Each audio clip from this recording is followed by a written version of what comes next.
Guys, আমি Sharanank and welcome to new episode of my channel. তো এখন আমি কথা বলবো হচ্ছে এই ভিডিওতে 23 নম্বর ম্যাচ নিয়ে লঙ্কা প্রিমিয়ার লিগে, যেটা কোয়ালিফায়ার 2 এর ম্যাচ ছিল। পুরীতে যে ম্যাচ অনুষ্ঠিত হয়েছিল, যে ম্যাচে খেলেছিল হচ্ছে ক্যান্ডি ফ্যালকনস এবং জাফনা কিংস। ক্যান্ডি ফ্যালকনস এবং জাফনা কিংসের মধ্যে এই ম্যাচটা কিন্তু বেশ ভালো একটা টানটান ম্যাচ ছিল, এবং এই ম্যাচটা যে পরিমাণ টানটান ছিল সেই পরিমাণ টানটান ম্যাচ কিন্তু বেশ কমই হয়ে থাকে।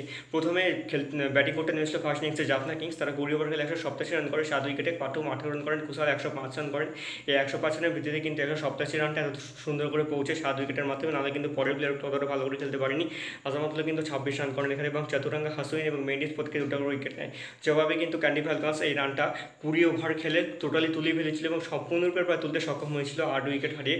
কিন্তু তারা যখন কপাল খারাপ থাকে এবং ভাগ্য একদমই খারাপ হয়ে যায়, তখন এরকম অবস্থা ঘটে। তারা কিন্তু মাত্র 2 রান পিছিয়ে থেকে যায়, মানে 187 রান তারা করেছিল, এবং পরে জবাবে যখন 188 রান করতে দেয়, তারা 186 রান তারা 20 ওভার টোটালি খেলে ফেলে এবং 1 রান পিছিয়ে থেকে যায়। এবং জাফনা কিংস এই রানটা কিন্তু 1 রান, এই জেতাটা কিন্তু 1 রানে জেতে এবং হচ্ছে গালে মার্ভেসের সঙ্গে ফাইনাল খেলার জন্য বেরিয়ে পড়ে, যেটা 24 নম্বর ম্যাচ হয়। Final match 21 July Lanka premier league season 5-এর। চান্দিমাল এখানে 11 রান করে, Andre 38 run, Mohammad 24 run, Kamilo 32 run এবং আর্মেন্ডিস 30 রান করে। ফ্যাবিনা 4টা উইকেট এবং বিজয়কান্ত 3টে উইকেট নেয়।